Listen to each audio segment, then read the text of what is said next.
Reddit, what's your best good guy Greg moment? 2 years ago I was laid off from a cushy government job. On my way home from work the day that I had been laid off, I stopped at a local marine diesel shop to drop off a resume I had prepared in advance. I talked to the owner and he lays it out to me. I can't afford you. However, I need an apprentice. Do you know anyone that is looking for work? I called my friend that was unemployed. Told him to get his ass up to the shop now. He got the job. Learned how to rebuild V8 Detroit diesels, pumps, hydraulics. He eventually left and went into the trash industry. Makes more than I do and loves his job. The best part of this story is how he is helping his parents after his father just lost his foot to diabetes. So while paying for his own place and expenses, he is also helping his parents pay their mortgage. I am glad I got him that job. If you read this, AJ. Love you, man. I was driving home from Queens one day and traffic was pretty bad on the Belt Parkway. A lot of stop and go. Cars broken down on the shoulder is nothing new, but I saw an old Volvo occupied with an entire family at the side of the road. Their car was packed. I like helping those in need, so I pulled over and offered to be of assistance. The guy driving the car was heading to his wedding. The woman in the car was his bride. The 4 passengers in the backseat were her immediate family. Time was counting away and she still had to pick up her dress and make it to the chapel. We somehow squeezed everyone except for the groom into my car. He took a cab and I took her and her family to pick up her dress and then to her chapel. I took a couple of hours and a few gallons of gas, but we managed to make it just in time. I was just glad I could help. I found a dog wandering around my backyard sniffing at my dogs and being generally friendly. His tags had come off of the ring of his collar, so I didn't know who he belonged to, but he was too well fed to not be loved by someone. Took him to my vet to see about a microchip. He was chipped. Found out his name is Hunter. And returned Hunter to his family. My neighbors a side street block away whom I hadn't ever met. This all went down in about 3 hours. The family had been out looking for him and the little boy had been crying. Dad tried to palm me some cash for bringing him home. I said nope. Just doing the right thing, and I'd hope someone would do the same for me if my dogs had gotten out. I had a really good Saturday and my dogs had a new friend to play with for a little bit. It's not really a huge thing, but I guess it would probably count. I was on holiday and was walking down to the beach on a beautiful day. Gonna go for a swim when all of a sudden this guy on a motorbike comes ripping down the road and wipes out hard. I was the only person around that I could see. The guy's leg was chopped up pretty bad. Broken in at least 2 places and he was bleeding all over the pavement. I was wearing a sarong over my bathing suit, so I tore it up and used the pieces as a tourniquet. Called 911 and found some branches to splint his leg. Ambulance came about 5 minutes later. Never even learned the dude's name. TL. Dr. Good Guy Greg keeps his first aid license up to date. This was a few years ago. When I was between jobs and obscenely broke and living in Toronto. I was down to my last $10. That had to keep me for 3 weeks. It was a greenback. I took it to the bank to exchange it for Canadian. The teller cashed me out for $100 instead of $10. And I walked away thinking I scored big time. That would have been Kraft dinner and ramen soup for at least 6 months for me. As I was walking away, I felt bad that she would get in trouble. Went back and told her she made a mistake. Her eyes lit up when I told her. And she thanked me incessantly. I made it eventually. But that extra $108 would have been sweet. In a 1-week span in college I found a wallet with over $200 in it. It belonged to a foreign exchange student, so it took a little bit of searching on Facebook to find the owner. I was able to return it with everything left inside. Then later that week, as I was going out to a party with my friends, I saw an elderly woman get dropped off at a bus stop after grocery shopping. For some reason the battery in her power chair died and she couldn't move. I ditched my friends and pushed her groceries, and her power chair 3 blocks back to her old folks' home. I try to be a nice person whenever I can. The best way to help yourself is to help others. TL. DR. Found the wallet in college, had returned it to the owner, and pushed an elderly woman and her power chair back home on a Saturday night, all in the same week. My wife and I were living with her parents, and between getting another place to stay, was watching some NCAA hoops when I looked up and saw smoke billowing from a house down the street. As I ran to the house, I heard someone scream from another house that there were dogs locked inside and that the homeowner was not home. I kicked the door in, got on my knees and crawled to the basement. The whole upper part of the house was on fire. Found the dogs hiding under a bed and got them out. That's probably the best GGG story I got. I went to an overwhelmingly white private school my whole life. And I remember back in 1st or 2nd grade when our first black student arrived. Anyways, he was by himself and always looked lonely. And none of the other kids really made an effort to talk to him. So one day I see him by himself on the tire swing, loafing around tiredly in circle. And I decide to go offer to give him a push. We became pretty good friends after that. Not a great moment, but just a little one I wanted to revisit for nostalgia's sake. A few months ago on my way to work, I found a wallet on the ground. I decided since no one was near it to go take a look. When I grabbed the wallet, the first thing anyone does is how much money is in it. I look and quickly am shocked by the amount of cash. It had $525 cash. I then ponder what I could get with this newfound gold. PS3. New computer parts. Portal gun. Anything. I then get to work. Use her license to find her home number. I then call it and leave a voicemail. I wait 2 days and I finally got a call back. She asked if any money was still in it. And this was my moment. I said yes. Alert. I then get her address and send it to her. I never heard back from her saying thanks or that she received it. Went to the bank last Tuesday. I always go inside instead of the drive-thru just because I am that kind of guy. While the cute teller is getting my money, she was blatantly flirting with me. I play along. She said something along the lines of, "Man, I could really go for some Culver's cheese curds." My original thought told me to go ahead and impress the lady. After she handed me my money, I went across the street to Culver's. Got an order of cheese curds with a free scoop of custard. Went through the drive-thru at the bank. Put the curds in the tube. Shot them up to her and drove away like a boss. I am interested to see what she has to say next Tuesday. TL. DR. Got that BTCH some cheese curds. Bitches love cheese curds. Since he'll never tell this story, I roll. I was on a day out in London with my then GF and we had a large argument. That resulted in me going home alone and her staying with her mates. Took me about an hour and a half to get home. Literally got home, booted up my PC and about to relax, and I get a text from the GF. My Oyster card is empty and I have no money. Quick phone call to determine I cannot pay for her ticket over the phone and I am on the train back to London in 10 minutes. Arrived to a very sorry looking missus sitting on the floor of Euston Station. I bought us dinner and since we lived apart, bought her a ticket home. And departed to my own. Alone. Felt like a proper white knight that day. One time, my mother was in the hospital, get her appendix taken out. I got lost looking for the bathroom and I wandered into some of woman's room. We got to talking. She explained how she was in the hospital because she had lung cancer and it hurt to breathe. I smiled and said to her, "It's okay.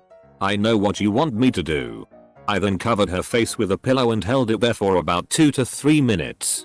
Just before I did it, I saw a tear welled up in her eye. I know it was a tear of gratitude. A tear of pure happiness. Setting. A 55-mile-per-hour road running perpendicular to the road where I was stopped at. There are 2 children who are waiting to cross the intersection. And I am observing them. After about a minute of waiting, the 2 kids decide that they will just run across this street. They get to the other side. Then, one goes back onto the street to pick up a cell phone. At this same time, a person on their cell phone is approaching. Fast. In a moment of stupidity and genuine concern for the life of these 2 kids, I drive into the intersection and get T-boned. Hard. I passed out for a while and wake up in the hospital. The kids were okay, so I guess it was worth it. I do miss low car insurance rates though. I was on a train from London to Manchester last year when the ticket inspector comes walking down the carriage and stops at this guy before me to check his ticket. He doesn't have one. He jumped the barrier and was pretending to be asleep. He starts getting really upset at the inspector, saying he has to get up there because his girlfriend has been in an accident and he has to be there for her. Ticket inspector doesn't buy any of this, but the guy is getting properly stressed out and breaks down crying. I spoke to the inspector and told him I'd like to buy this guy a ticket because I believe that his story is true. So I give the guy his ticket and he starts talking about how incredibly grateful he is and how he will never forget it. He gives me his number and asks for mine. A couple of weeks later, he called me saying thank you so much for helping him out and that his girlfriend would like to talk to me. Everything he had said was genuine and he would have been utterly screwed otherwise. She's really goddamn happy and can't thank me enough for letting her man be there for her. Felt really good. I was walking to school from where I had parked and I saw a blind lady trying to cross the street. She kept taking a step forward and then one back because she kept hearing cars all over. I went up to her and asked if I could help. She said please and I offered my arm, which sounds pretty stupid in hindsight because she was blind. But she took it and I led her safely across the street. Well, kinda safely anyway. I didn't think about the part that she couldn't do the hurry shuffle because a car came around the corner. I just stuck my hand out in the stop command though when a car came. My friends laughed at me and said it looked like I was taking her on a date. But I didn't give a shit because I knew I did the right thing. I used to live with 5 other guys in college. My actual roommate had been single and had no dates in almost a year. My other suitemates all had girlfriends and constantly bothered him about it. One night everyone went out drinking except me. And my roommate texted all of us saying he was drunkenly bringing a girl home. All my other suitemates called me from the bar, asking me to come pick them up so they can bother him while he's trying to hook up.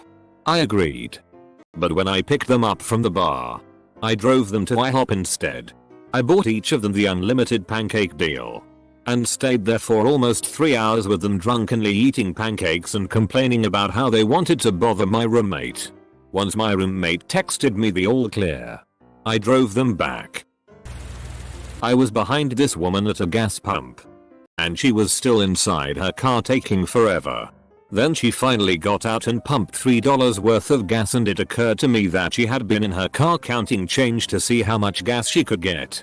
She had an old beat up car and a kid in the back seat. It was one of those gas stations where you pay at a drive-through window and the pump had a call button to talk to the attendant. I called him and asked him if he could tell the lady about the drive-through that she could get $20 of gas and let me pay for it when I got up there. I could tell when he told her because she turned around looking at me with disbelief. I pretended not to notice, socially awkward penguin. By the time she exited the drive-through and circled back around to the pump, I was done and out of there. This girl I have a huge crush on. We've been in the same classes for about 3 years. We really get along. She has a boyfriend. Cool guy. She and I go out with a few friends. She gets a bit drunk and flirts all night with me. I bring her home. She invites me in, telling me she really could use some company. I know she loves her boyfriend and she would regret having sex with me. It's the alcohol talking. Cock blocked myself several times. Would love nothing more than to be her boyfriend. But man, you don't take advantage of girls. I just started high school and none of my friends were in my lunch period, so I sat with a few girls I knew but never really talked to that much. Well, it had to have been a month into school when I noticed a group of JR girls and some guys picking on this kid that sat alone on the other end of their table. I'm going to assume he had Asperger's. He was very socially awkward and just his composure, you could tell he was different. But anyway, they were picking on him and I don't know if he was aware of it or he wasn't really understanding what they were doing, but I took it upon myself to go up to him and invite him to sit next to me at lunch. After he got up and started walking to my table, I turned towards the group and told them that I've never been more disgusted in anyone's behavior than I am in yours. Well, from that day on they started picking on me and it got worse and worse every day. They even started to harass me online and my principal wouldn't do anything about it. Then one day the girls decided to corner me against lockers. I thought for sure they were going to hit me, but they were all talk and wanted to try to humiliate me in front of the whole school. But that experience changed me. It made me so strong-minded and independent. And I like to think that I somehow helped the kid even if he never understood what was going on. I'll never regret having them pick on me instead of him. When I was a little kid, around 5, I had a best friend named Bernie who got leukemia. He ended up undergoing chemotherapy and lost all his hair. He was feeling really scared and sad about going back to school with a bald head. He was afraid all the kids would laugh at him. So as soon as I got to school the day he was coming back, I told all the other kids that Bernie was sick and that his medicine made his hair fall out and not to make fun of him, laugh, or ask him why he was wearing a hat. When he came in, a lot of kids were understandably curious about seeing a kid with no hair. But the whole class was extra nice to him and several kids said, "I like your hat. It's cool." Bernie started smiling and from then on it was NBD that he was bald. He died not too long after that. I was jogging in the park one day. They had security guards that rode around in golf carts. I noticed a security guard had parked a golf cart on a hill below the running path and was walking away from it, but forgot to set the parking brakes, so it started rolling forward, gaining momentum. As I approached, at the bottom of the hill were some folks with a kid on a blanket in the cart's future path. So I deviated my course and ran down the accelerating golf cart, took a flying leap, grabbing the roof bar and landing on the parking brake. The golf cart coming to a skidding stop a few feet from the stunned picnickers. They shouted something about Batman as I turned and continued my jog. I don't know what the FCK got into me for this one, but I'm driving home from a party, sober, and it was summer. Over and over I kept seeing these frogs in the middle of the street. So eventually I just stopped and began to shove the frogs I could see out of the street with a stick. Every now and then a car would drive by and give me a "what the FCK are you doing" look, and I'd just smile and wave. Must have stopped about 6 or 7 times that night and saved a number of frogs from being flattened. In retrospect, I'm not as much of a doc as I usually think I am. I figure this will get buried since the thread's been up for so long. But I went to see Testament, Megadeth, and Slayer in concert. As I'm standing around in the pit waiting for the show to start, I notice this little, like, my 5 feet at most, chick standing by herself. Anyone who's gone to a concert, especially a Slayer show, will know that she's going to get dominated in the pit and won't be able to see anyways. So I strike up a conversation with her. Find out that she flew over from Hawaii with her mother to see the show. Anyways, I offer to stick with her for the show and shove people off so she can see and not get trampled. Anyways, it turns out that she could pretty much take care of herself, and all the other gigantic metalheads were pretty stoked on her enthusiasm and gave her so space. But she never really was able to see much. She really wanted to actually see Slayer though. So we stepped back a little ways beyond the moshing and I picked her up and held her up for their entire set so she could see. I don't even remember her name, but I still felt pretty good about it. Last spring, I went to the theater alone to see Water for Elephants.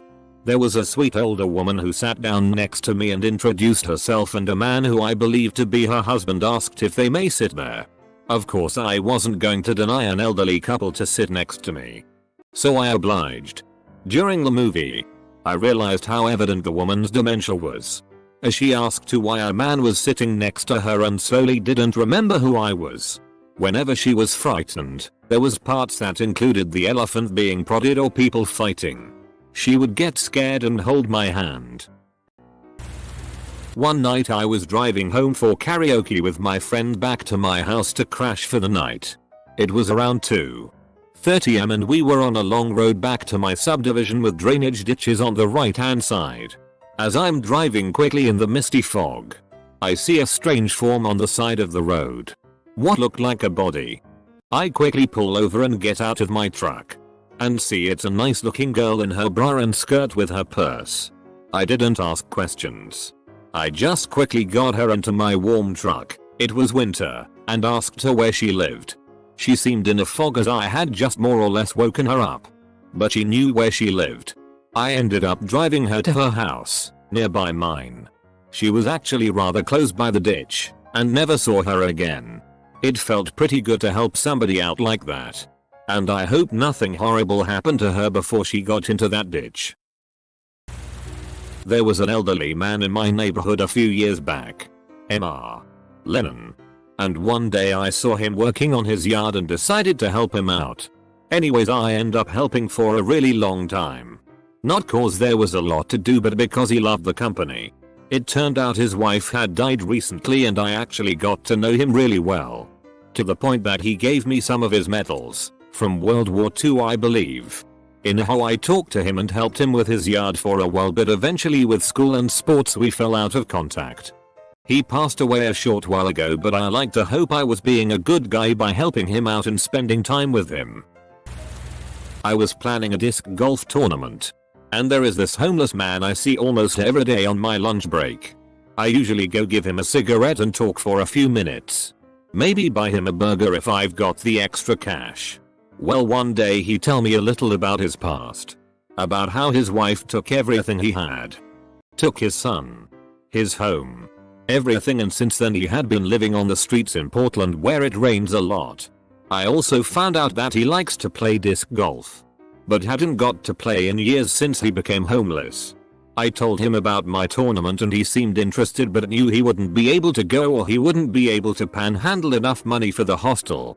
Well, I offered to pay for him to play in my tournament, $25, and pay for his hostel for the night so he didn't have to worry. He was so excited. I gave him all my information. And where to go, etc. Even offered to pick him up in downtown so he didn't have to pay for the bus. A few days before the tournament I tried to find him in his normal panhandling spots. I couldn't find him. To this day I haven't seen him again and he never showed up to the tournament. I hope he is okay. But it did feel really good when I offered him the spot. And to see his face when he heard. Wasn't trying to be GGG. Just love people. And if you know about the homeless in Portland, they are not treated very well. And it's nice to know someone cares about you.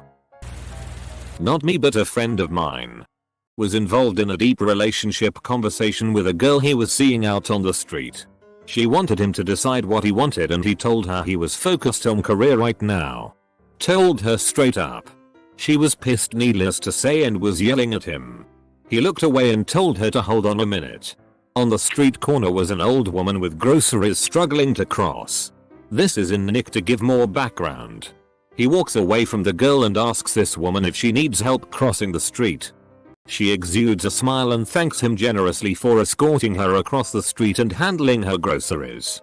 He goes back across the street to this girl and she is just standing there breathless. Suddenly she says, "How the hell am I supposed to be pissed at you when you're helping old ladies cross the street?" He shrugs, gives her a kiss on the cheek, and tells her he'll see her around. Strolled away like a boss and she went stalker crazy, calling him 100 times a day. But that's neither here nor there. TLDR. Girlfriend pissed at friend. He helps old lady cross street. No longer pissed.